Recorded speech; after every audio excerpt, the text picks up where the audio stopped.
So yun mga idol, good evening sa inyo.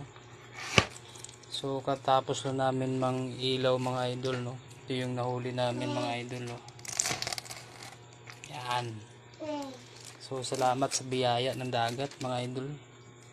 Paano binigyan kami ng ulam ngayong gabi. Nahuli namin mga idol, no.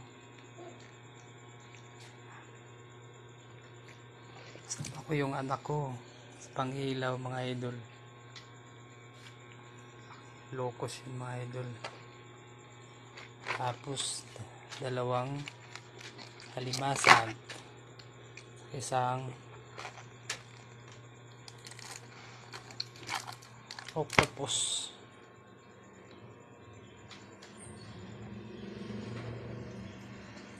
Kalibre naman tayo ng ulam para bukas mga idol.